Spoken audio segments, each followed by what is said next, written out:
C'est vraiment important pour nous d'avoir la révélation du cœur du Père sur les questions financières. Parce que sinon, nous risquons de céder aux moyens du monde pour même les moyens d'investir. Et si nous ne faisons pas les choses conduites par le Saint-Esprit, ce que nous appelons un investissement peut devenir une mort, peut nous empoisonner la vie. Nous ne courons pas pour avoir de l'argent, nous courons pour vivre selon le cœur du Père. Et dans le programme du Père, il y a l'aisance financière. Ce n'est pas le plaisir de Dieu que ses enfants n'aient pas à manger, que ses enfants aient des difficultés financières. Cela ne le glorifie en rien. Mais il est important pour nous de soumettre toute notre existence à la parole de Dieu. Il est très important parce que nous avons des mouvements aujourd'hui dans l'Église où ils apprennent aux chrétiens à s'enrichir. Et c'est exactement comme dans le monde. S'il y a de l'avarice dans nos cœurs, nous ne pouvons pas vivre la bénédiction qui vient de Dieu. Nous allons gagner de l'argent, certes, parce que Dieu a doté l'être humain de la capacité de gagner de l'argent. Il y a des gens qui ne connaissent pas Jésus qui gagnent de l'argent. C'est une faculté naturelle inhérente à l'homme. Mais notre objectif, c'est le royaume de Dieu. Notre objectif, c'est que Dieu règne dans nos vies, qu'il règne sur nos pensées, qu'il règne sur chaque chose que nous faisons, notre manière de travailler, le travail que nous faisons, que ce soit conduit par le Saint-Esprit, le métier que nous exerçons, les affaires que nous faisons, non seulement le choix des affaires que nous faisons, mais la manière de faire. Tout doit être conduit par le Saint-Esprit. Je veux que vous compreniez, l'œuvre de Dieu sur la terre se fait avec des finances. Donc, c'est dans l'intérêt de Dieu d'en mettre dans la main de ceux qui sont à lui. Et il faut dédramatiser les choses et arrêter de courir après l'argent. Dieu ne veut pas que ses enfants soient pauvres parce que ce n'est même pas dans son intérêt. Est-ce que vous me suivez? Parce que tout ce que l'Église fait sur la terre, elle a besoin de finances pour le faire. Et c'est dans l'intérêt de Dieu de mettre ses finances entre les mains de ceux qui sont à lui et qui vont les libérer pour son œuvre. Mais le problème, c'est que ceux qui sont à lui, leur argent n'est pas à lui. Il est à eux. Donc, ils rament comme les gens du monde pour en obtenir. Parce que Dieu n'a aucun avantage du fait que vous soyez prospères. Ce n'est même pas mon message, mais quelqu'un a besoin de l'entendre. Est-ce que Dieu a un avantage dans le fait que vous soyez financièrement avantagés? Posez-vous la question, est-ce que Dieu a un avantage? Est-ce que lui gagne quelque chose? Et pour beaucoup de gens, la réponse est non. La seule raison pour laquelle ils veulent la provision divine, c'est eux-mêmes. Il y a une dimension où nous n'avons rien, comme notre bien-aimée. J'ai beaucoup aimé son témoignage, parce qu'elle était là où elle n'avait rien et les gens s'occupaient d'elle et tout, c'était la provision pour elle. Mais elle est allée au-delà de cette provision pour elle. Parce que quand Dieu l'a bénie, elle a maintenant été en mesure d'apporter la provision à d'autres. Est-ce que vous me suivez? Si vous avez ce cœur-là, vous n'allez pas rester pauvre. Parce que chaque personne, si vous l'êtes, et vous n'allez certainement pas rester au niveau où vous êtes. Amen. Parce que chaque personne que Dieu veut aider financièrement sur la terre, il va utiliser quelqu'un qui est sur la terre pour le faire. Vous me suivez? Ça ne veut pas dire nécessairement que c'est de l'argent que la personne va leur donner. Ça peut être des ouvertures, ça peut être des opportunités, ça peut être une sagesse. Ça peut être un avertissement. Mais Dieu fonctionne avec les gens dont les cœurs sont tendres envers lui. Et un des plus grands combats que vous allez avoir à livrer sur la terre, c'est le combat contre l'avarice. C'est le combat contre l'amour de l'argent. Et beaucoup de gens qui sont chrétiens et qui ont beaucoup de moyens sont aussi très amoureux de l'argent, plus amoureux de l'argent que de Dieu. Ce n'est pas pour cela que nous faisons cet enseignement. Nous sommes en train de voir ce que Jésus a dit sur le royaume de Dieu. Il nous a dit, cherchez premièrement le royaume de Dieu et sa justice. Et tout le reste vous sera ajouté. Est-ce qu'il a dit que vous en serez privés? Non. Est-ce qu'il a dit que Dieu ne s'intéresse pas à ce que vous soyez vêtus? Non. Au contraire, il a montré l'exemple des fleurs qui étaient superbement vêtues. S'il s'occupe des fleurs qui sont là aujourd'hui, qui ne sont pas là demain, combien même? Combien même? Dites à quelqu'un combien même. S'occupera-t-il de toi? Mais il nous faut un changement dans notre manière de percevoir les choses matérielles. Nous avons tous été élevés d'une certaine manière et pour la plupart, ça ne correspondait pas du tout au cœur du Père. Pas du tout. Pour beaucoup, c'était une aisance matérielle pour se vanter, pour se comparer à leurs sœurs. Pour d'autres, c'est une aisance matérielle pour montrer que notre famille, hein? Pour d'autres, c'était pour s'acheter des choses. Il est rare de voir des gens qui ont été élevés dans la conscience de l'utilisation des finances pour faire avancer les projets de Dieu sur la terre. Non seulement il est rare de voir des gens qui ont été élevés comme cela dans leur famille, il est tout aussi rare de les voir au sein de l'Église. Et une des raisons pour cela, c'est que nous n'avons pas compris que Dieu est notre Père. Il n'est pas notre bourreau, il est notre Père. Cette révélation change profondément votre vie et votre rapport au monde, votre rapport aux autres et votre rapport à l'argent. La conscience que Dieu est votre Père va vous amener non seulement à être généreux envers le Seigneur, mais va vous amener à pouvoir recevoir facilement du Seigneur. Est-ce que vous me suivez? Je vous dis toujours en plaisantant, je répète ce que John Wesley a dit, que le dernier endroit dans la vie du chrétien, semble-t-il, à être sauvé, c'est son porte-monnaie. Mais c'est sérieusement parce que les gens sont encore émotionnellement détachés de Dieu et spirituellement éloignés de la révélation. Alléluia. Il y a des gens qui sont naturellement généreux, comme il y a des gens qui sont naturellement agréables, avec un visage agréable comme pasteur, n'est-ce pas? Comme notre bien-aimé a dit la semaine dernière ou la semaine d'avant. Je dois aller regarder dans le miroir. Il y a des gens qui sont naturellement généreux et il y a des gens qui doivent y travailler. Vous me suivez? Mais nous avons vu que dans le royaume de Dieu, une des dimensions essentielles de l'intervention divine dans notre vie matérielle, c'est la générosité. En d'autres termes, on ne peut pas réclamer quand on refuse de donner. Et pour des personnes qui ont des difficultés à donner, vous devez travailler sur cela. Avant d'insister pour que Dieu fasse ceci pour vous, qu'il vous donne ceci, travaillez sur votre cœur et ce qui fait en sorte que vous avez autant de mal à donner. Vous suivez?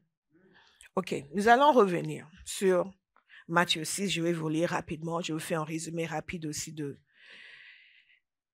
l'exemple que nous avons eu la semaine dernière, l'exemple d'Élie. Je vais vous le relire pour que vous gardiez cela à l'esprit. Jésus dit ceci.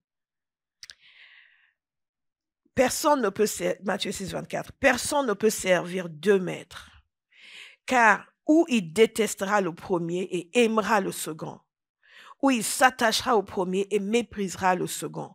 Vous ne pouvez pas servir Dieu et l'argent. Déjà, ne serait-ce que cette phrase doit nous interpeller.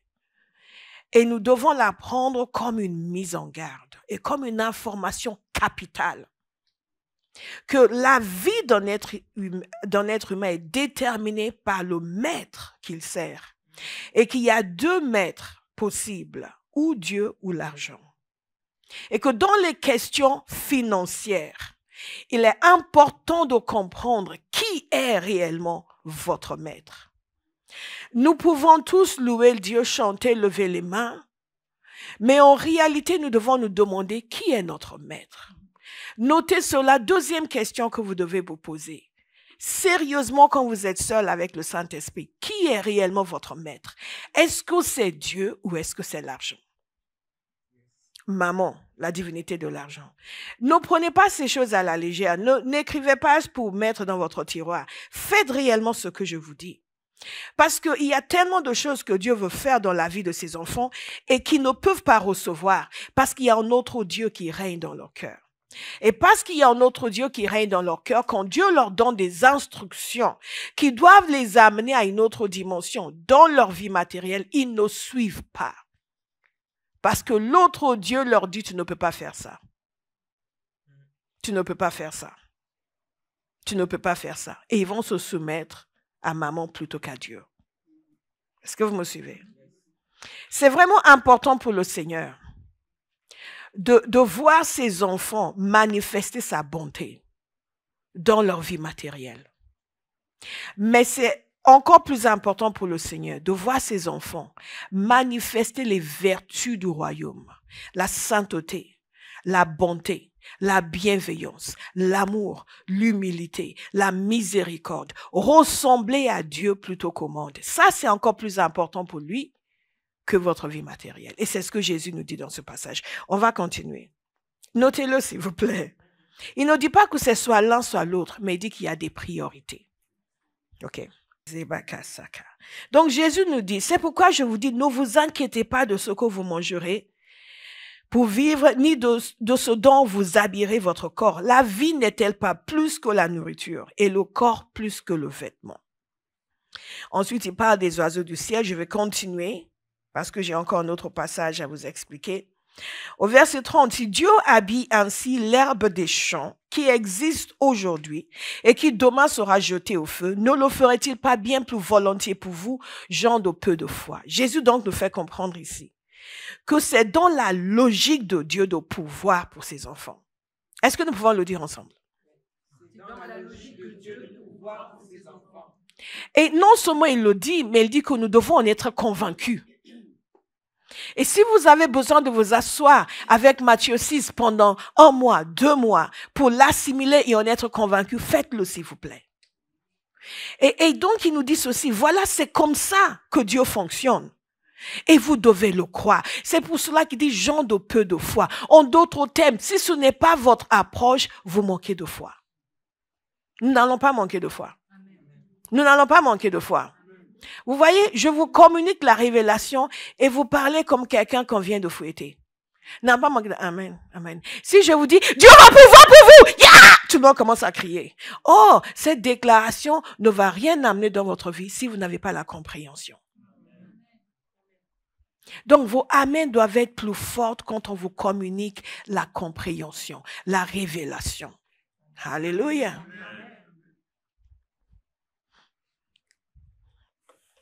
Ne vous inquiétez donc pas et ne dites pas que mangerons-nous, que boirons-nous, avec quoi nous habillerons-nous, comment je vais payer ma maison, comment je vais payer mon loyer, comment est-ce que je vais payer la scolarité de mes enfants, comment est-ce que ceci. En effet, tout cela, ce sont les membres des autres peuples qui les recherchent. Dans les versions traditionnelles, ce sont les païens qui les recherchent. Or, votre Père Céleste sait que vous en avez besoin. Recherchez d'abord le royaume et la justice de Dieu et tout cela vous sera donné en plus. Ne vous inquiétez donc pas du lendemain. Recherchez premièrement le royaume et la justice de Dieu et tout cela vous sera ajouté par la suite. Donc nous avons cette assurance et nous avons étudié l'histoire d'Élie. Nous avons découvert la réalité du Dieu qui pourvoit. Alléluia. Donc nous avons cette compréhension de Jésus et nous voyons cela dans la vie d'Élie. Élie est envoyé en mission pour Dieu et Dieu l'envoie dans une mission où à la fin de sa mission il se retrouve complètement démuni et même la nature ne peut plus rien pour lui parce que Dieu a amené la sécheresse et c'est lui qui l'a annoncé. Et Dieu lui a dit, écoute, je vais faire quelque chose pour toi, les corbeaux vont te nourrir et tu vas t'installer à côté du torrent. Et Dieu savait certainement que puisqu'il avait retenu la pluie, le torrent allait se dessécher, mais il n'en a pas parlé à Élie.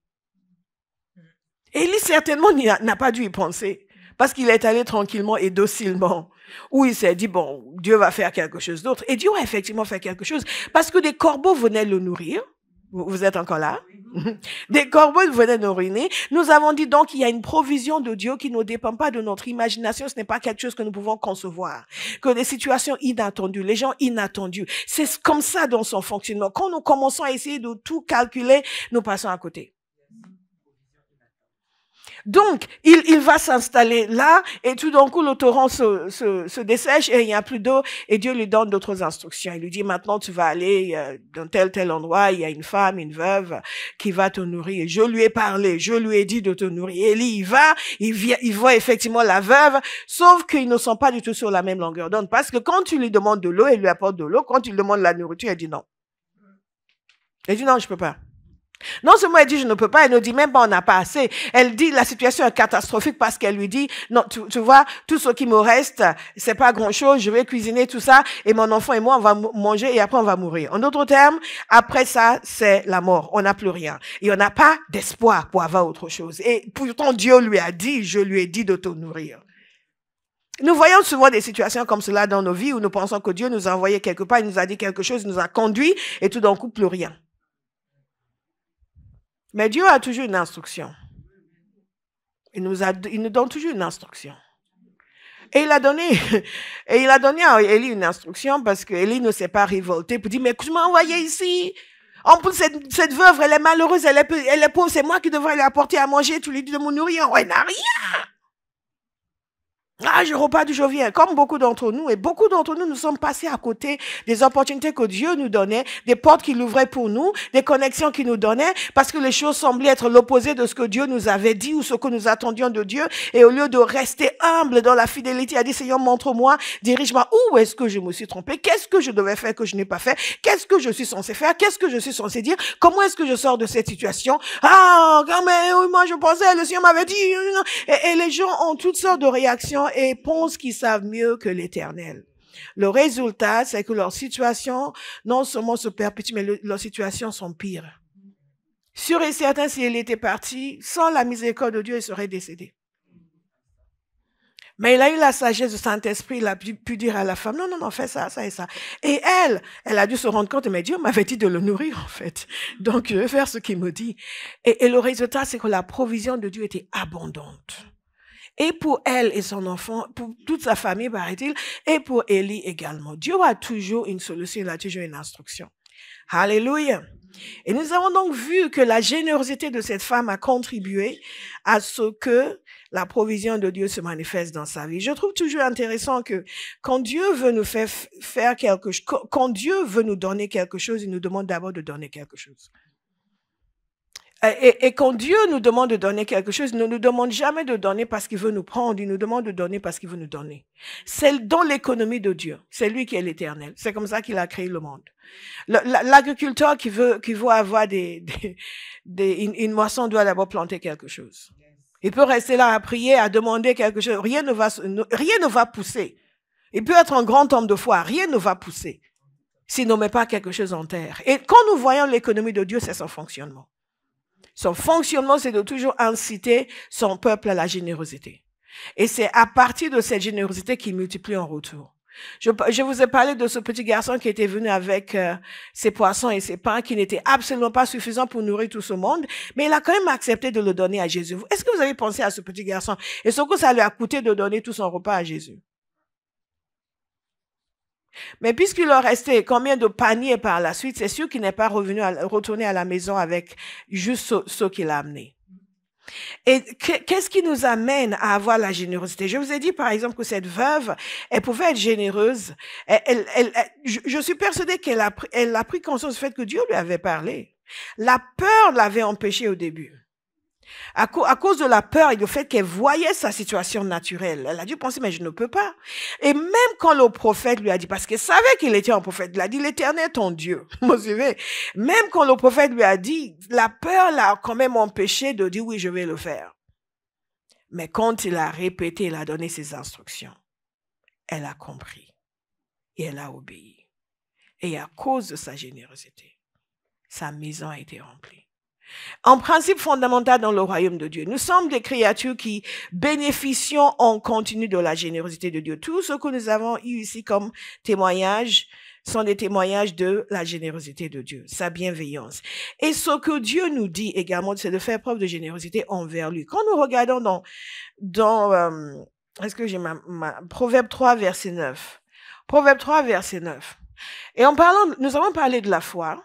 n'est-ce pas? Nous avons parlé de l'obéissance. Nous avons vu tout cela dans cette histoire. Nous avons parlé de miséricorde la semaine dernière. Que la miséricorde de Dieu intervient pour nous. Et l'un des témoignages, c'était un témoignage de miséricorde. Je peux vous dire réellement qu'elle a bénéficié de la miséricorde de Dieu. Parce que moi, j'étais au premier loge de toutes ces erreurs qu'elle avait commises. Et je remercie le Seigneur parce que je l'avais mise en garde, mais elle n'avait pas écouté. Si je l'avais conseillé de faire cela, j'aurais eu mal. Et une des choses, je l'ai expliqué ça hier, une des choses que nous devons vraiment éviter dans nos cœurs, c'est l'avarice. Si nous fonctionnons par avarice, nous allons souffrir. Si nous investissons par avarice, nous allons souffrir.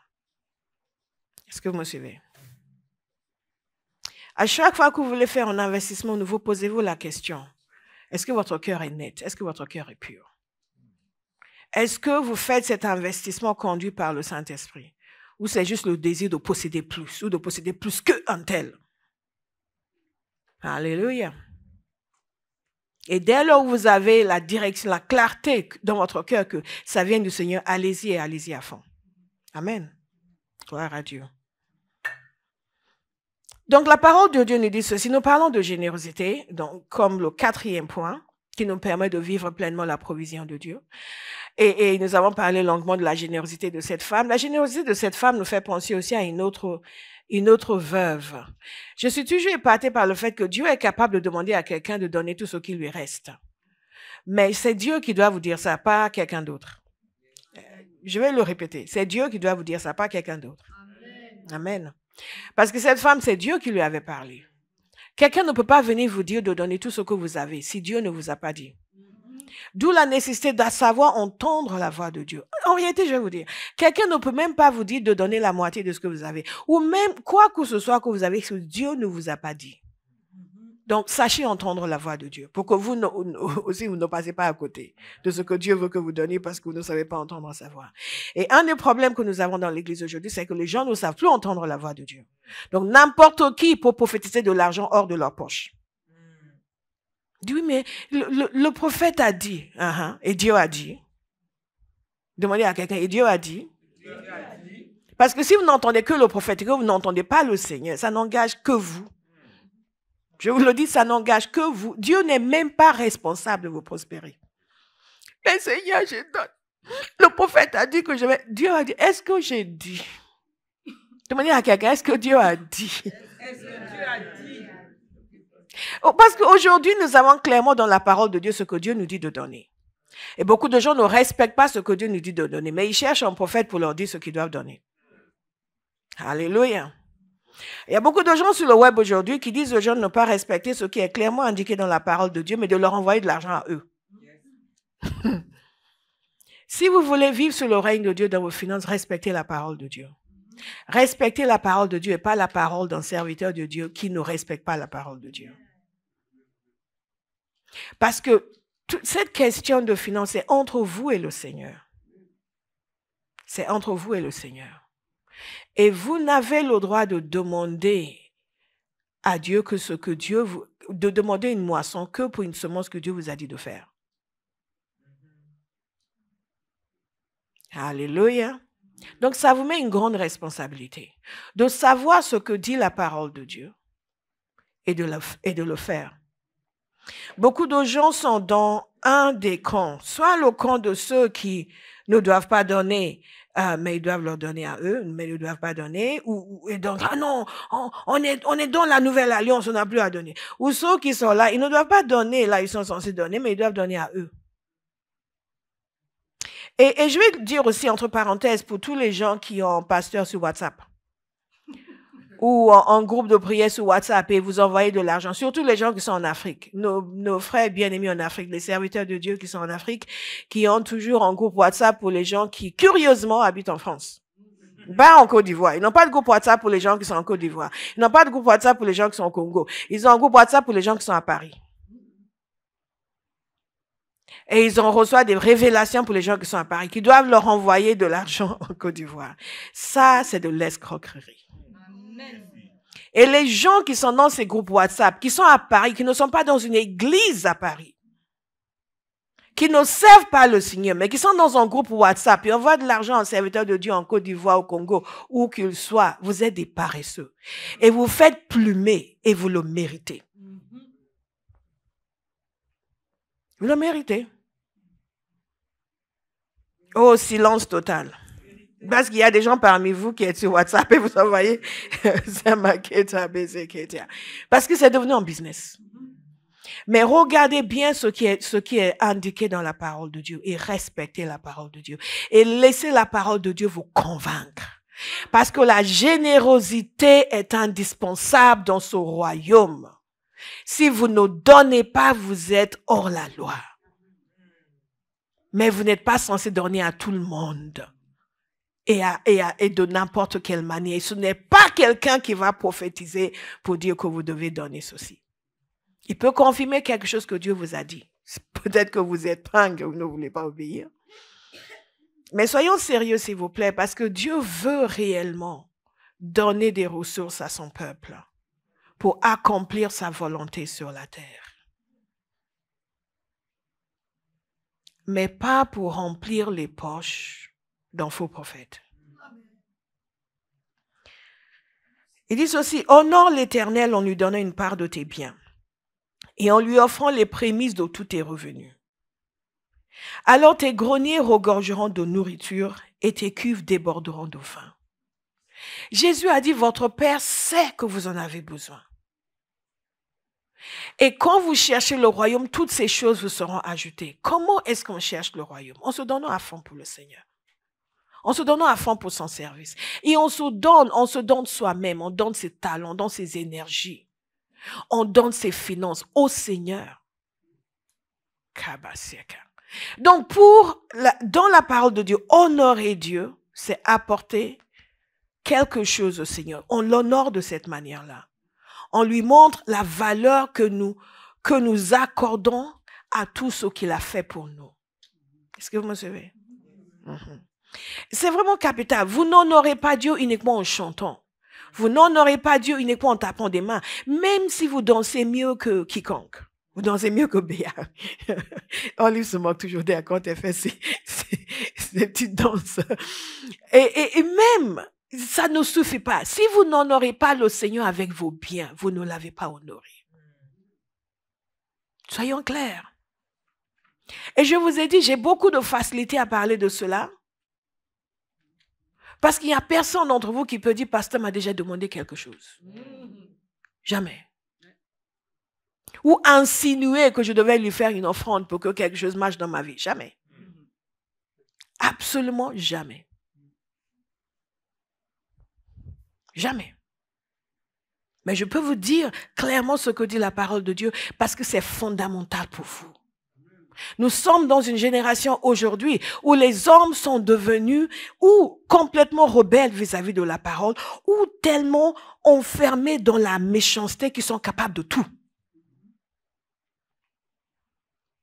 Et je vous assure, quelqu'un qui vous enseigne l'histoire d'Élie pour vous dire que vous devez maintenant aller fermer vos comptes bancaires et lui donner tout votre argent, ce n'est pas un serviteur de Dieu. Parce que Élie n'est pas juste venu vers cette femme pour lui dire « Ah, donne-moi tout ce que tu as ». Non, non, non. Dieu a parlé à cette femme. Il lui a parlé.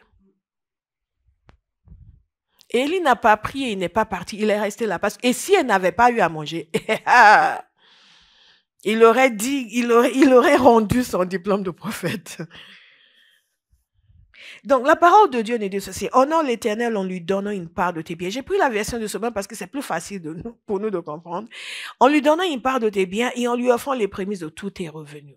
Donc, Dieu dit clairement que pour l'honorer, nous lui apportons une part de nos biens. Notez-le, s'il vous plaît.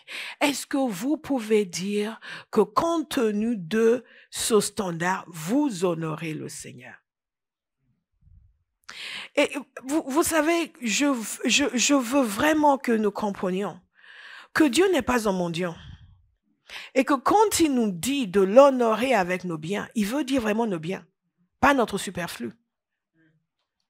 Pas les 5 € que nous aurions donnés au mendiant ou à la personne qui n'a absolument rien, qui a l'air de ne pas avoir mangé pendant 10 mois, et nous mettons la même chose dans l'offrande. Entre-temps, nous partons au restaurant. après le culte. Et nous mangeons bien. Et nous mettons plus dans ce que nous dépensons au restaurant que ce que nous avons mis dans l'offrande. Cela reflète la valeur que nous accordons à tout ce que nous avons en Dieu. Ce que vous donnez au Seigneur est le reflet de votre cœur envers lui. Ce que vous donnez au Seigneur est le reflet de la valeur que vous accordez à toutes les grâces qu'il vous a données. Est-ce que vous me suivez? C'est très important. C'est pour cela que je vous dis de noter ces choses parce que souvent nous avons un vrai travail à faire dans nos cœurs. Et ne vous sentez pas condamné si vous faites partie de ces gens qui donnent des pourboires à Dieu. Ne vous sentez vraiment pas condamné. C'est la nature humaine, c'est la chute. Est-ce que vous me suivez? Mais décidez que vous allez travailler cela et que vous allez devenir généreux. Que vous allez devenir quelqu'un qui a hâte de participer. Quand il y a un projet dans l'église, vous avez hâte. On ne vous a pas demandé de venir. Est-ce qu'on peut donner pour tel projet? Est-ce qu'on peut donner? Que cela soit votre cœur. Et c'est ça qui doit être notre cœur. Si réellement nous sommes reconnaissants pour ce que le Seigneur a fait pour nous. Regardez, quand vous regardez la nature de Dieu, toutes les relations que nous avons avec Dieu sont basées sur quoi? Sa générosité. Sa générosité, sa bonté. Rien qu'en vous regardant physiquement, quand je regarde cette belle femme que je n'ai pas vue depuis quelques mois, devant moi, je vois la splendeur. Tout cela, c'est le fruit, non pas du maquillage, mais de la générosité de Dieu. Alléluia. Ne serait-ce que votre corps physique, la générosité de Dieu. Nous nous plaignons que lorsqu'il y a quelque chose, il y a quelque chose, on peut dire quelque chose qui va mal, on se met à se plaindre. Mais regardez-vous dans le miroir. Regardez la générosité divine. Tout est générosité. Pourquoi? Parce que nous ne l'avons pas payé. Nous ne pouvons jamais le payer. Nous avons vu que dans Deutéronome 8, la parole de Dieu nous dit que c'est lui qui nous donne la capacité d'acquérir de la richesse. Générosité. Même l'intelligence avec laquelle je réfléchis, avec laquelle vous êtes en train de recevoir ce message, générosité divine. En réalité, nous ne possédons rien. Tout nous a été donné. Nous n'avons rien inventé ni rien créé. Tout nous a été donné. Souvent, nous nous émerveillons de nos grands progrès scientifiques, mais d'où nous est venue cette capacité d'analyse, cette capacité de concevoir? Tout nous vient de Dieu. Est-ce que quelqu'un... S'il vous plaît, prenez le temps de réfléchir. Prenez vraiment le temps de réfléchir. Même les gens dans votre vie qui vous aiment, tout vous vient de Dieu. Ils pourraient vraiment vous détester. Vous pouvez arriver quelque part et personne ne peut vous supporter. Toute grâce, toute bienveillance, toute bonté, à l'origine, l'Éternel.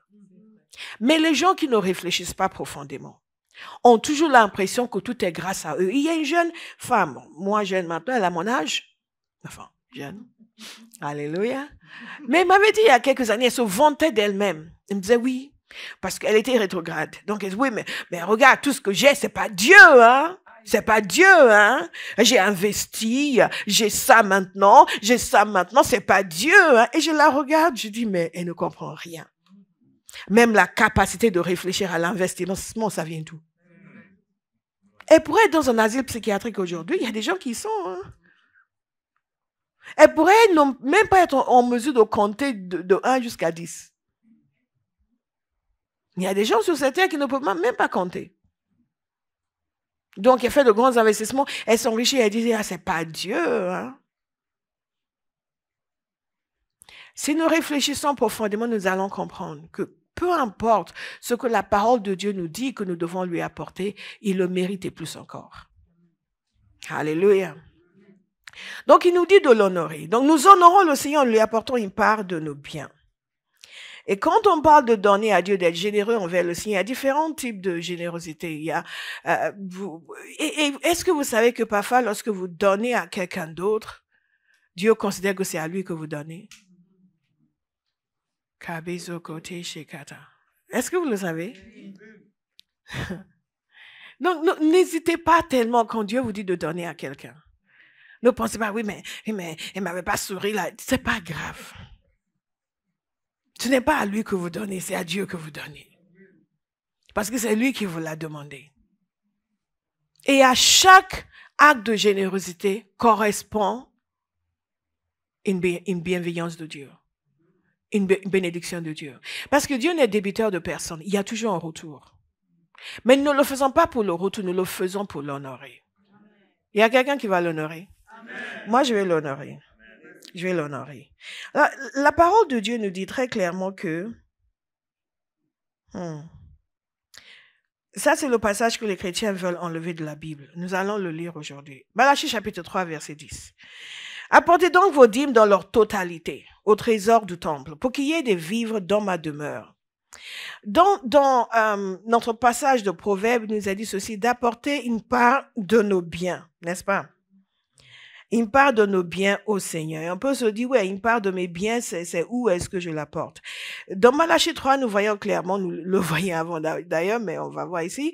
Apportez donc vos dîmes dans leur totalité au trésor du temple pour qu'il y ait des vivres dans ma maison. Cette petite phrase est très instructive. Elle nous montre d'abord quelque chose que nous sommes censés faire, c'est d'apporter nos dîmes dans la maison du Seigneur. Parce qu'il dit qu'il y ait des vivres dans ma maison. Donc, qu'est-ce qui constitue la maison du Seigneur? Ce n'est pas le prophète dans votre village. C'est l'église où vous êtes.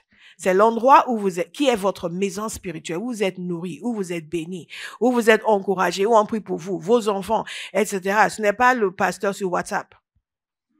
Et nous sommes sur WhatsApp. Mais tous les gens qui nous suivent en ligne le savent, vous n'apportez pas, vous n'envoyez pas vos dîmes à Abba House. Vos dîmes doivent aller dans votre église locale. Doivent aller dans votre église locale où vous avez un pasteur qui s'occupe de vous, qui vous enseigne la parole tous les dimanches. Alléluia. Vous pouvez donner des offrandes que vous voulez, mais vous commencez par votre église locale. Est-ce que vous me suivez? Donc, et non seulement ça, vous apportez les dîmes dans ma maison, mais il y a quelque chose de très important, et c'est la raison qu'il donne. Afin qu'il y ait des vivres dans ma maison. Afin qu'il y ait de la nourriture dans ma maison. Est-ce que ça vous parle? Dieu est en train de nous dire que sa manière de pourvoir pour son église sur la terre, c'est que ceux qui en font partie apportent leurs dîmes.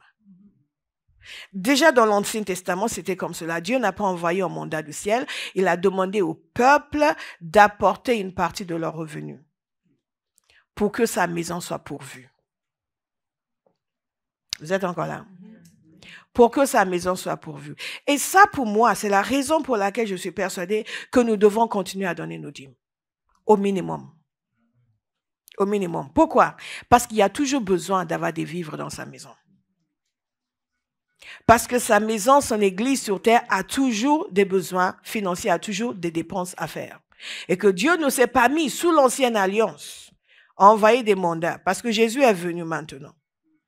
Nous n'apportons plus les boucs et les animaux. Pourquoi? Parce que le sang de Jésus les a remplacés. Mais il n'y a rien qui a remplacé la dîme, ni les offrandes. Est-ce que vous me suivez? Le moyen du salut a été changé, mais le moyen de provision pour l'œuvre de Dieu n'a pas changé. Donc, vous devez être convaincus. Parce que vous allez voir toutes sortes de gens qui vous disent, oui, il ne faut pas donner la dîme, il ne faut plus donner votre dîme. Vous pouvez ne pas donner votre dîme si vous donnez plus que votre dîme. Mais si vous donnez moins, vous êtes en train de gruger le Seigneur. Soyons réalistes. Je vous disais l'autre jour qu'il y a des gens qui arrivent à un certain niveau de finances que l'État s'estime en droit de leur réclamer 40% de leurs revenus. Personne ne s'en est voulu à l'État parce que l'État réclame 40%. D'ailleurs, la majorité d'entre nous, on sera contents. Il faut que les riches payent. N'est-ce pas? Nous trouvons normal que l'État réclame 40% des revenus de quelqu'un et nous disons pourquoi on ne peut pas dire que pas donner 10% à Dieu. Et Dieu ne mérite pas 10%, excusez-moi. Et encore, c'est le minimum. Parce que quand vous regardez là, dans le Nouveau Testament, qu'est-ce qui se passe?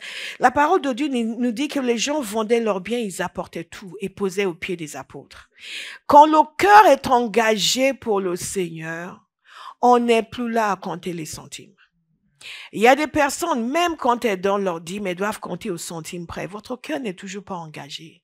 Dans Proverbe, non seulement il leur dit d'honorer le Seigneur en apportant une part de leurs biens, il leur dit aussi qu'il y aura un retour. Vous me suivez? C'est comme si Dieu voulait nous aider, parce qu'il sait à quel point nous sommes attachés aux choses matérielles. pour nous dire, venez me donner. Mais ne t'inquiète pas, je vais m'occuper de toi. Dis à quelqu'un, ne t'inquiète pas. Il va s'occuper de toi. Alléluia. Parce qu'il savait que les êtres humains s'inquiètent beaucoup. Jésus a même dit, ne vous inquiétez pas. Donc dis à quelqu'un, ne t'inquiète pas. Ne t'inquiète pas. Alléluia. Et donc, quand il leur dit d'apporter la dîme dans sa totalité, et on pourrait prêcher sur la totalité, dans sa totalité. Parce qu'il y a des gens qui les divisent en 2 ou en 3. Oui, bon, cette partie, je vais garder pour moi parce que quand même, non. Cette partie, je vais envoyer à mon frère.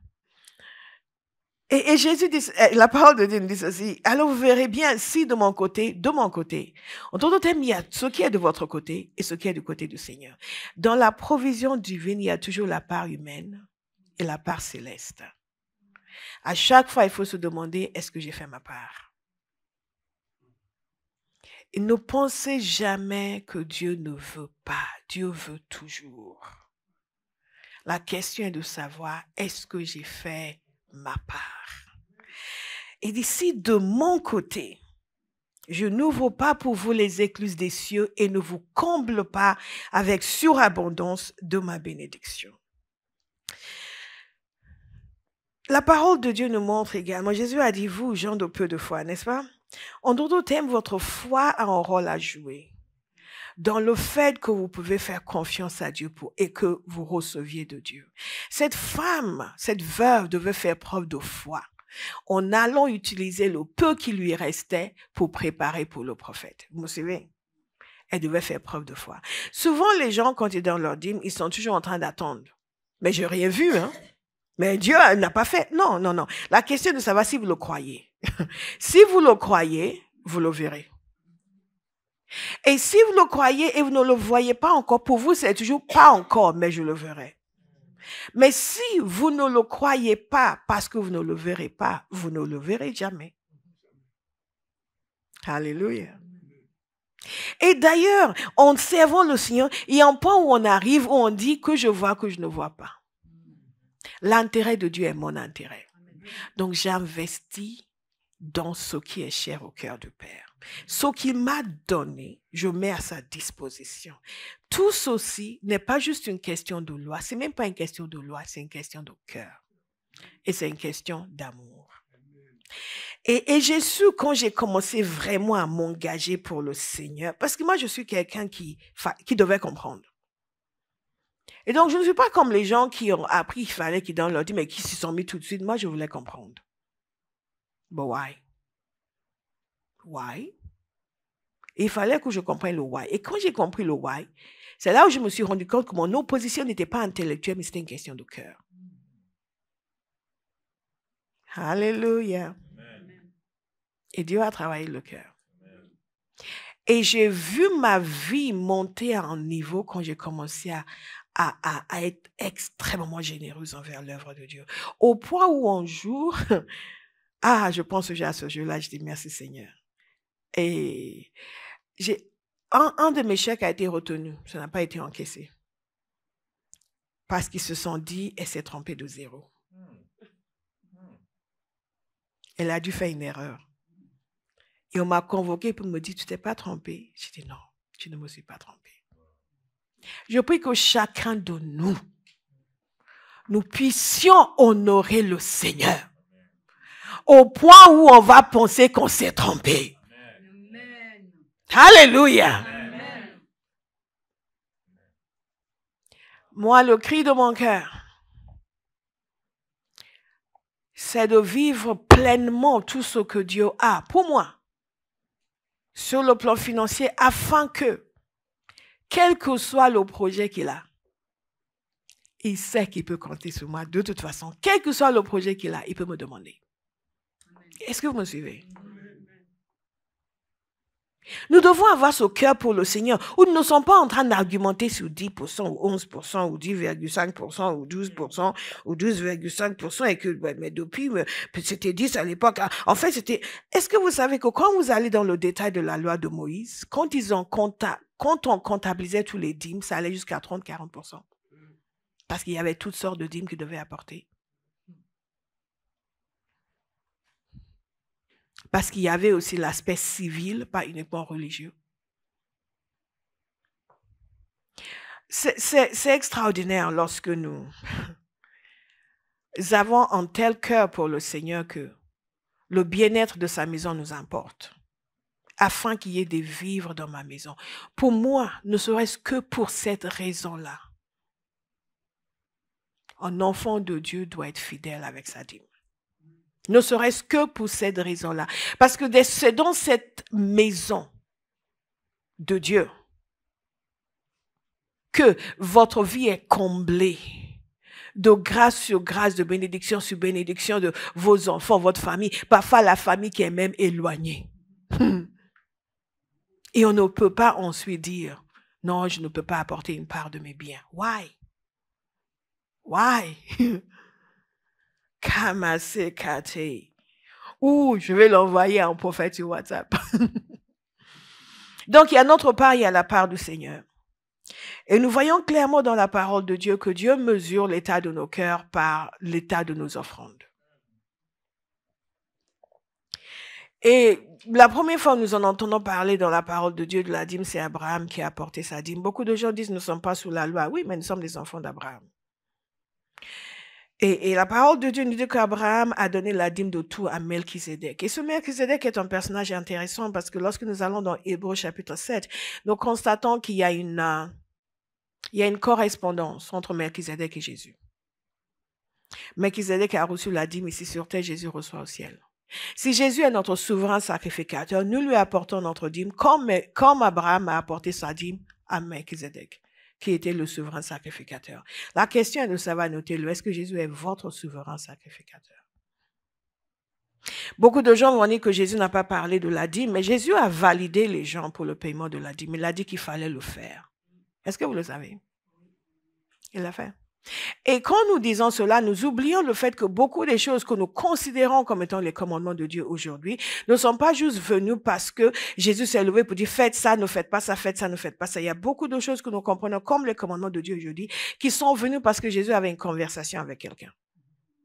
Il a dit mais pourquoi vous faites ça? Pourquoi vous ne faites pas plutôt ça? Oui, ça vous faites bien. Et ceci. Et même dans les lettres de Paul, il y a beaucoup de commandements qui sont incidental, qui sont une réponse à une situation. Nous ne vivons pas la même situation, mais le commandement est pour nous également. Est-ce que vous me suivez? Donc, nous ne pouvons pas dire, il parlait aux pharisiens et il leur disait, vous donnez la dîme de tout, absolument tout, mais vous n'avez pas de justice ni de miséricorde. Je dis, mais ça, il fallait faire. Sans oublier le reste. Est-ce que vous me suivez? Il n'a pas dit non, vous n'avez plus à donner la dîme. Et je suis venu d'ailleurs pour abroger tout cela. Non. Absolument pas. Donc je veux encourager quelqu'un à laisser son cœur pour Dieu parler et à laisser la sagesse de Dieu gagner son cœur. Parce qu'aujourd'hui, vous pouvez croire tout ce que vous voulez croire. Vous trouverez quelqu'un sur le web pour vous le dire, pour vous le valider avec des versets. Je vous garantis. Vous pouvez croire tout ce que vous pouvez vous asseoir et écrire votre propre théologie. Ensuite, allez chercher en ligne. Il y aura quelqu'un qui va vous dire que vous avez raison.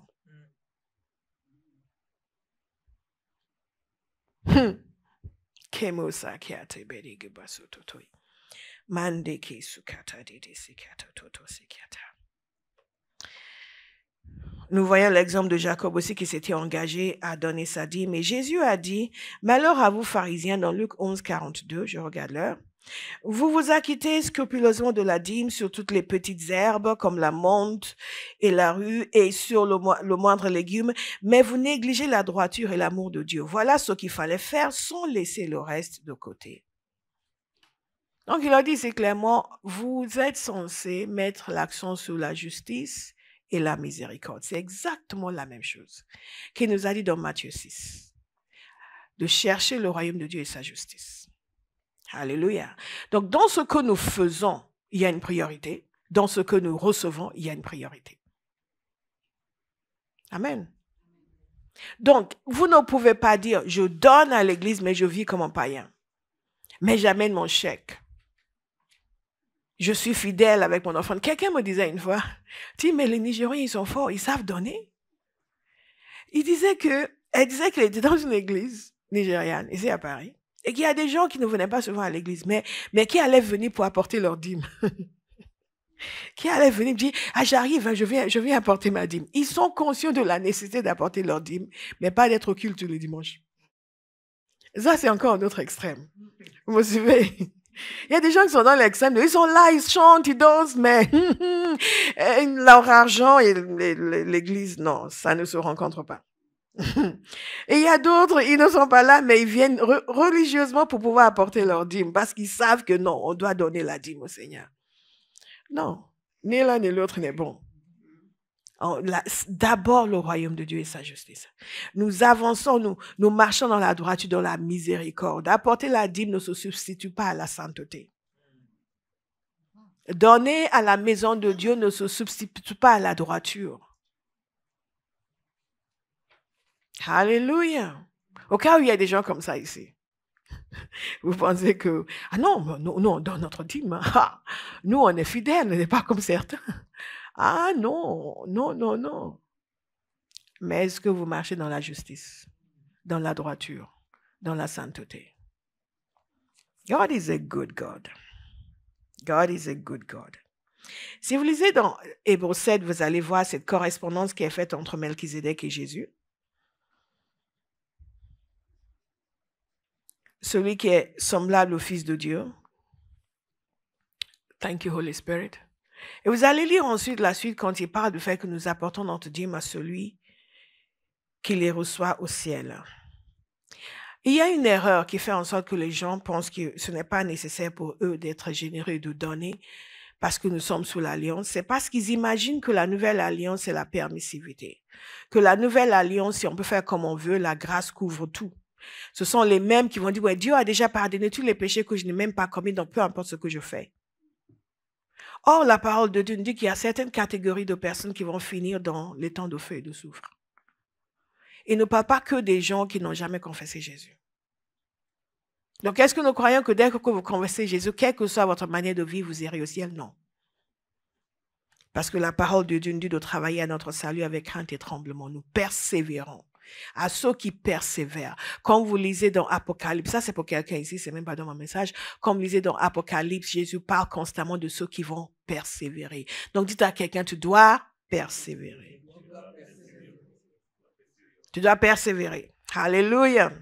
Amen. Donc, nous apportons nos dîmes au Seigneur, nous apportons aussi nos offrandes au Seigneur. Ce sont deux catégories de générosité envers Dieu. Et je veux vous encourager à chaque fois que vous apportez vos dîmes, vos offrandes, ayez conscience du fait que vous les apportez au Seigneur. Vous ne les mettez pas dans le panier, vous les donnez à Dieu. Si vous avez cette pensée que vous donnez au Seigneur, ça va modifier votre manière de faire. Même l'attention que vous apportez à vos offrandes et à vos dîmes, tout va changer. Parce que vous êtes conscient. Quand je vais donner quelque chose à Bonté ici présente, et que je suis conscient de tout ce que Bonté a fait pour moi, je ne veux pas lui donner cela comme si je donnais un chien. Quoi qu'il y a des gens qui sont plus gentils avec leurs chiens qu'avec les êtres humains. C'est l'Africaine en moi qui parle comme ça. On a un autre rapport avec les animaux. Donc, je vais lui donner, consciente de ce qu'elle a fait pour moi et ce que je lui dois. Ma manière, ce que je lui apporte sera différent et ma manière de l'apporter sera différente. Ça va? Ma manière de l'apporter sera différente. Et à chaque fois, nous voyons donc Dieu donner une promesse en retour. Et cette promesse n'engage pas votre pasteur. Cette promesse n'engage que le Seigneur. Vous me suivez? Ne viens pas dire, mais moi je donne ma Dieu, je ne vois rien dans ma vie. C'est entre toi et Dieu. Si tu n'es pas convaincu que tu dois la donner, ok, mais si tu le vois dans la parole de Dieu, fais-le et vois ça avec le Seigneur. Et demande-lui ce qui se passe dans ta vie. Alléluia. Mais est-ce que je peux vous dire une chose? Si je ne vois pas une seule bénédiction financière pour le restant de mes jours, je ne vais jamais arrêter de donner. Me suivez? Parce que je ne donne pas pour pouvoir avoir une bénédiction financière. Je donne parce qu'il est mon Dieu. Amen. Je donne parce qu'il m'a sauvé. Amen. Je donne parce que son œuvre sur la terre se fait avec des gens qui donnent. Et je dois en faire partie. Je ne peux pas juste élever mes mains, chanter, jouer l'hypocrite et garder ce qu'il m'a donné pour moi. Alors que je sais que son œuvre doit avancer sur la terre avec les finances. Et que pour aller vers tous ces gens qui ne connaissent pas Dieu, quelqu'un doit payer. Que pour avoir des lieux de culte, quelqu'un doit payer. Que pour avoir même des salles en location, quelqu'un doit payer. Est-ce que vous me suivez? Et ce quelqu'un, ça doit être moi. Amen. Ce quelqu'un, ça doit être moi. Il y a beaucoup de gens dans l'église qui veulent que ce quelqu'un soit quelqu'un d'autre et pas eux. Mais non. Moi, ce quelqu'un, ça doit être moi. Ah, it has to be me. Yeah. Ça doit être moi, oh. Ça doit être moi. Non, ça doit être moi. Come on, ça doit être moi. Ça doit être moi. Et je bénis le Seigneur pour sa grâce. Parce que beaucoup de gens ne comprennent pas pourquoi les serviteurs de Dieu sont bénis. Ceux qui sont honnêtes. Aujourd'hui, on doit qualifier cela parce qu'il y a de tout. Mais vous n'imaginez même pas. Souvent, quand une œuvre commence, il n'y a rien. Et la grande majorité des serviteurs de Dieu qui ont commencé une œuvre, ils ont tout donné. Tout. Tout donné. Tout donné. Ils ont donné tout ce qu'ils avaient. Ils ont mis tout ce qu'ils avaient dedans. Les gens sont venus, ils ont reçu. Certains se sont mis à donner, certains ils se sont jamais mis à donner, mais ils en profitent. De temps en temps, je demande aux gens, quand on parle de finances, je dis, mais évalue-toi. Si tout le monde donnait comme toi, est-ce qu'on sera même en mesure de payer l'éclairage dans cet endroit? Est-ce que vous me suivez? Et après, quand Dieu les bénit, les gens sont là, oui, mais comment ils font? Non, non, non. C'est que Dieu n'est débiteur de personne. Dieu n'est débiteur de personne. Ce n'est pas toujours immédiatement que ça se manifeste, mais ça se manifestera certainement. Est-ce que vous me suivez? Ça se manifestera certainement. Et aussi parce que Dieu sait que s'il met des finances entre les mains de son serviteur, ça va aller dans son œuvre. Ce n'est pas le cas de tout le monde dans l'Église. Mais je veux vous encourager, faites en partenariat avec Dieu. Faites savoir au Seigneur que s'il met de la richesse entre vos mains, son œuvre ne va pas souffrir. Alléluia. Là, je le dis toujours au Seigneur. Moi, j'ai des projets. Si je vous disais, ça vous fait peur. Mais je sais que Dieu va faire le nécessaire. Parce que moi, je vais faire le nécessaire aussi. Donc, très rapidement, par rapport à nos offrandes. Nous sommes censés, au-delà de ce qui est notre dîme, apporter nos offrandes au Seigneur. Ce qui veut dire, il y a une part que Dieu considère comme lui étant due. Je ne vois pas la logique des personnes qui pensent que Dieu a changé d'avis et que cette portion ne lui est plus due. Au contraire, vu la grâce dont nous bénéficions, il est en droit de demander encore plus. Une grâce qui n'existait que, qui était différente, qui a une autre dimension par rapport à ce qu'ils ont vécu dans l'Ancien Testament. Et c'est toujours intéressant de voir que les gens pensent que Dieu a tellement fait pour nous en Jésus que nous, maintenant, nous n'avons plus rien à faire pour lui. Mais c'est tout le contraire. C'est pour cela que Jésus a dit, mais vous avez entendu dire qu'il ne faut pas commettre l'adultère. Mais vous, maintenant, si vous regardez une femme pour la convoiter, vous avez déjà commis l'adultère. Est-ce que vous comprenez? Les standards sont plus élevés. Sur le plan moral, les standards sont plus élevés. Sur le plan spirituel, les standards sont plus élevés. Nous avons le Saint-Esprit comme il ne l'avait pas dans l'Ancien Testament. Donc, chacun aujourd'hui est dans l'obligation d'être conduit par le Saint-Esprit. Avant, Dieu pouvait accepter que vous n'écoutez que le prophète. Aujourd'hui, vous-même, vous devez l'écouter. Chaque enfant de Dieu doit être conduit par le Saint-Esprit. Et aujourd'hui, vous êtes responsable de vos actes. Si vous n'êtes pas conduit, vous ne pouvez pas dire, oui, c'est le pasteur qui m'a dit de le faire. Le pasteur est le Saint-Esprit. Mais nous continuons à fonctionner avec cette mentalité. Donc, quand il s'agit de nous dédouaner, nous voulons dire, oui, mais on est sous la grâce. Mais quand il s'agit d'assumer la responsabilité, nous ne voulons pas. Donc, nous apportons nos offrandes au Seigneur. Et regardez avec moi dans Marc 12, je regarde là. Vous êtes encore là? Je ne sais pas à quelle heure j'ai commencé à prêcher. Mais je voulais finir avec les offrandes d'aujourd'hui, sinon on continuera la semaine prochaine. Marc 12, verset 41. Jésus était assis vis-à-vis du tronc et regardait comment la foule y mettait de l'argent. Il n'y a que nous qui sommes complexés par rapport à l'argent. Dieu n'est pas du tout complexé. Parce que c'est lui qui pourvoit tout. Et je vous encourage, ne vous laissez pas affecter par une mentalité, par la mentalité de votre culture. L'argent est un outil, ce n'est pas un maître. Donc, soyez très ouverts sur le plan financier avec le Seigneur. Parlez-lui de vos finances. Parlez-lui de vos ambitions. Parlez-lui de ce que vous avez envie de faire dans sa maison. Ou sinon, dites-lui de vous donner envie de faire. Et de pourvoir pour vous. Une des histoires les plus merveilleuses que j'ai entendues sur la provision divine, et ça m'amène, c'est lié à cette histoire que nous allons lire. Je vais vous lire l'histoire. Jésus était assis vis-à-vis du tronc et regardait comment la foule y mettait de l'argent. De nombreux riches mettaient beaucoup. Une pauvre veuve vint aussi. Elle y mit deux petites pièces, une toute petite somme. Notez bien, une toute petite somme. Alors Jésus appela ses disciples et leur dit, je vous le dis en vérité, cette pauvre veuve va donner plus que tous ceux qui ont mis dans le tronc, car tous ont pris de leur superflu pour mettre dans le tronc, tandis qu'elle, elle a mis de son nécessaire, tout ce qu'elle possédait, tout ce qu'elle avait pour vivre.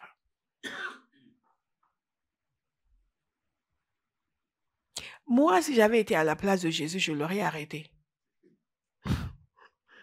Je dis, mais non, le Seigneur sait que tu n'as rien. Et donc, ça nous fait réfléchir. Manifestement, Jésus savait.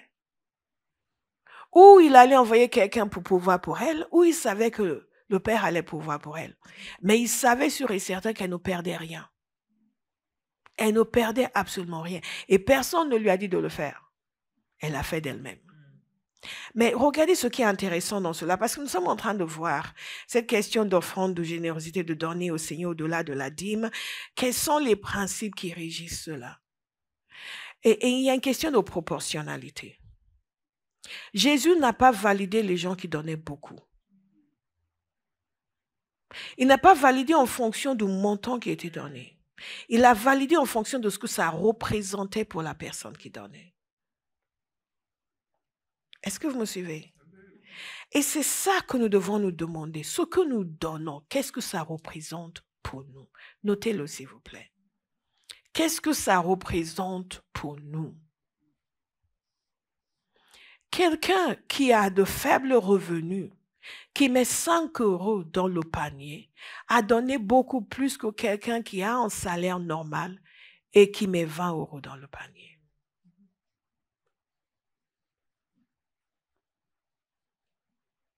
Je donne des montants abordables. Et Jésus a regardé ces gens qui devaient mettre l'équivalent de centaines et de milliers et de dizaines de milliers d'euros dans le panier. Il a estimé que cette pauvre veuve a donné plus que tous. Pourquoi? Parce qu'elle a donné tout. Elle a tout donné. Ce que vous donnez à Dieu, qu'est-ce que ça représente pour vous? Ah oui, bon, j'avais pensé acheter un nouveau pain à Paul, mais finalement, j'ai mis ça dans l'offrande pour glorifier le Seigneur.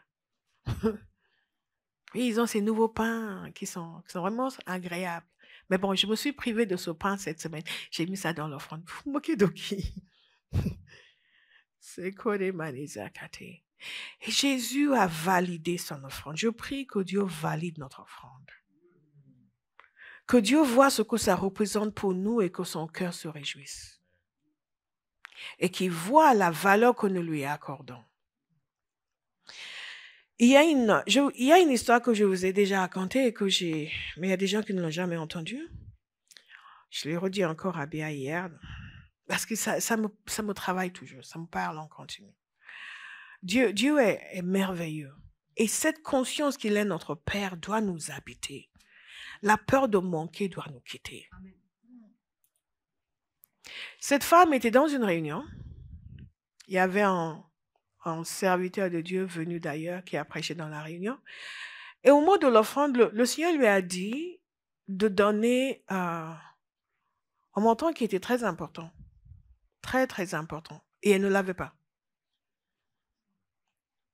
En réalité, elle n'avait pas beaucoup de moyens. Donc, elle a dit que, OK, Seigneur. Elle savait qu'il ne lui demandait pas sur le champ. Il ne lui demandait pas d'aller faire un prêt. S'il vous plaît. On n'encourage pas les gens d'aller emprunter de l'argent pour faire une offrande. Non. Non. Si on vous dit aller emprunter de l'argent pour pouvoir donner aux serviteurs de Dieu, fuyez, s'il vous plaît. Fuyez, fuyez. Fuyez. C'est pour cela qu'on enseigne la parole, pour que notre conduite soit dictée par la parole. Pas par le désir des humains. Pas par le désir des humains. Et que personne ne vous promette que si vous allez emprunter pour lui donner, son Dieu va pouvoir. Ce n'est pas vrai. Regardez le contexte dans Philippiens quand l'apôtre Paul a parlé de cela. Il n'a pas dit aux gens d'aller emprunter de l'argent pour que son Dieu les bénisse. Non. Connaissez la parole de Dieu, s'il vous plaît. Parce qu'il y a tellement de choses dans la parole de Dieu pour nous enrichir, pour nous bénir, pour nous transformer. Mais c'est aussi facile de détourner. Et parce que les gens sont tellement paresseux, ils se font manipuler. Cette femme, personne ne lui a dit. Il n'y a pas eu de prophète qui lui a dit, donne ce montant au serviteur. Non, Dieu lui a parlé dans son cœur. Donc, elle est rentrée à la maison, elle a dit, Seigneur, comment je fais? Le Seigneur savait qu'elle ne l'avait pas. Mais n'oubliez jamais, quand Dieu vous donne une instruction, il vous dit quelque chose qui semble être impossible. Si vous continuez à avancer, les portes vont s'ouvrir. Mais si vous restez, ah oui, mais bon, le juif va me donner. Elle a demandé au Seigneur comment elle faisait. Le Seigneur lui a rappelé qu'à un moment donné, elle confectionnait je pense que c'est des sets de table, je ne me souviens plus. Elle les faisait elle-même, elle les fabriquait. Elle fabriquait, elle vendait un petit peu, elle donnait. Et le Seigneur lui a donné l'idée de les faire et de les vendre. Est-ce que vous me suivez? Elle est en train elle va les faire pour le vendre, pour pouvoir donner. Pas pour elle-même. Vous me suivez? Donc, elle en a fait.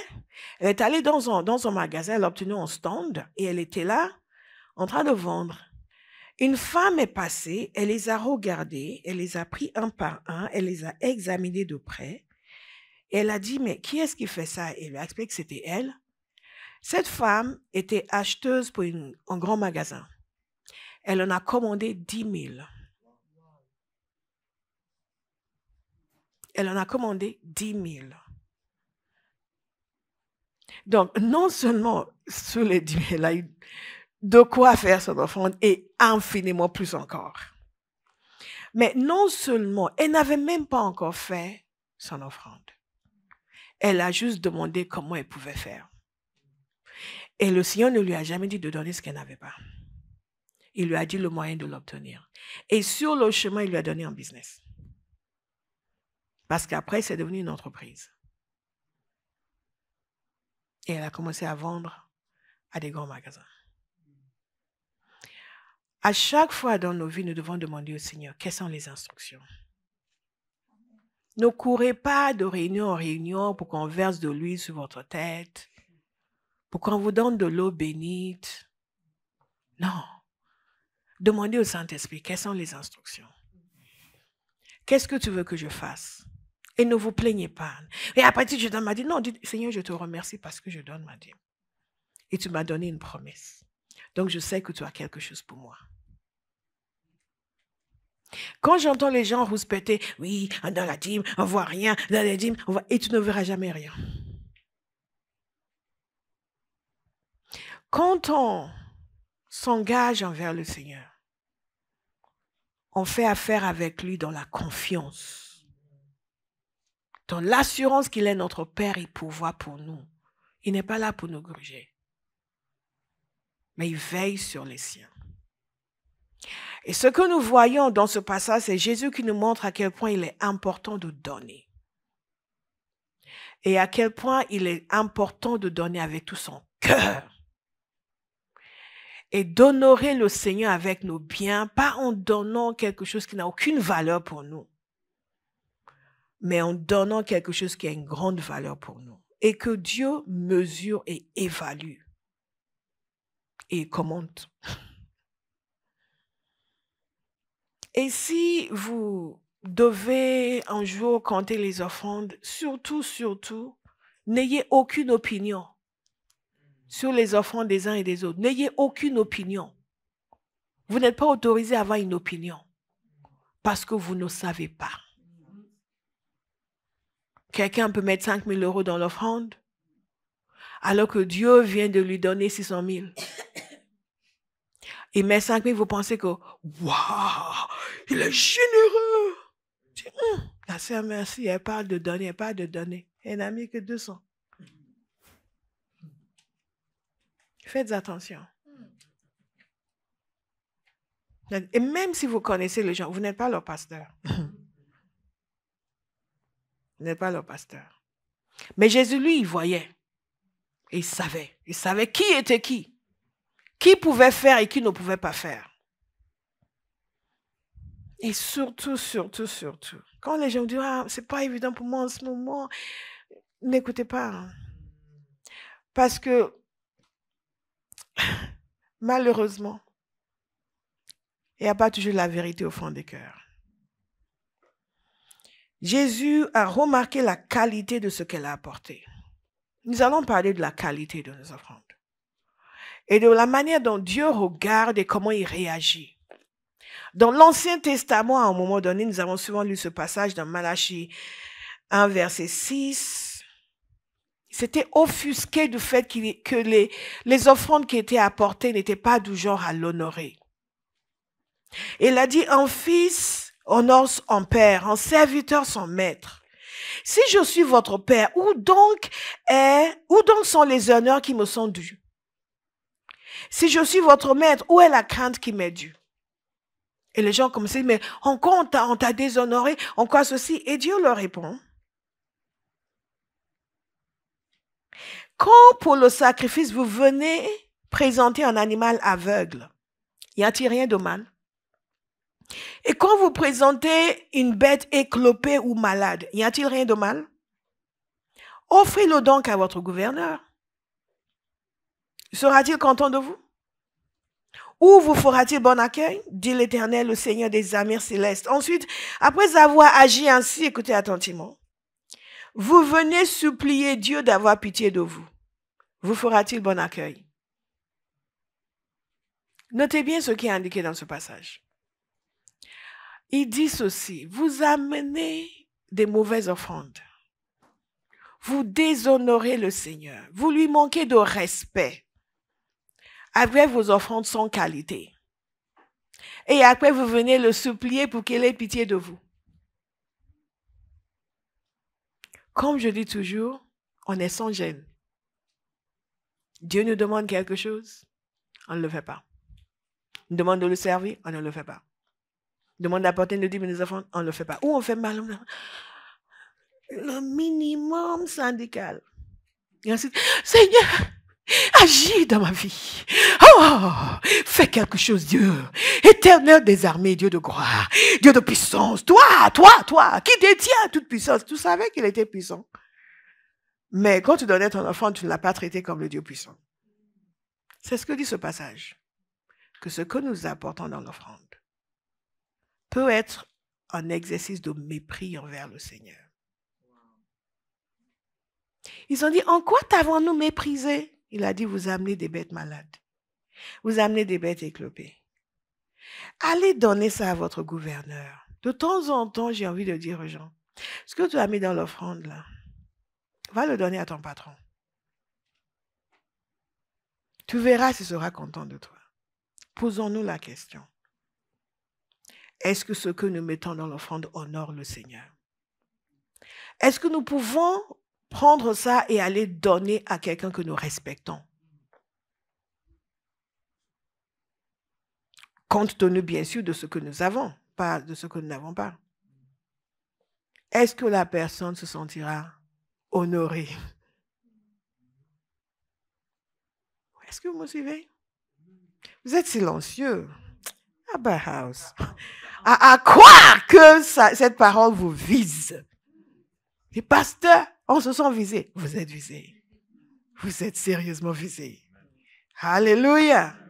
Nous allons tous revoir notre copie, n'est-ce pas? Amen. Nous allons tous le revoir notre copie, n'est-ce pas, petit pasteur? Amen. Il n'était pas là, mais il a dit Amen. Nous allons tous revoir notre copie.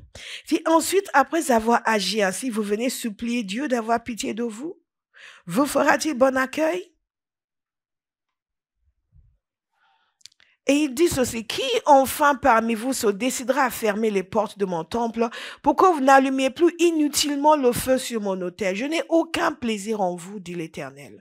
Le Seigneur des armées célestes, je n'agrée pas l'offrande de vos mains. C'est important pour nous de lire la parole, de comprendre le cœur de Dieu et de comprendre ce qui l'honore et ce qui ne l'honore pas. La générosité envers lui l'a toujours honoré. L'absence de générosité envers lui a toujours été un manque d'honneur pour lui. Toujours, que ce soit dans l'Ancien, que ce soit dans le Nouveau Testament. Est-ce que vous me suivez? Cela n'a pas changé. Que son œuvre manque de moyens alors qu'il y a des gens qui la bénissent, ça, c'est du mépris. Et c'est de l'ingratitude. Il y a des églises, quand vous voyez où ils se réunissent, vous voulez pleurer. Mais dans ces églises, il y a des personnes qui ont les moyens.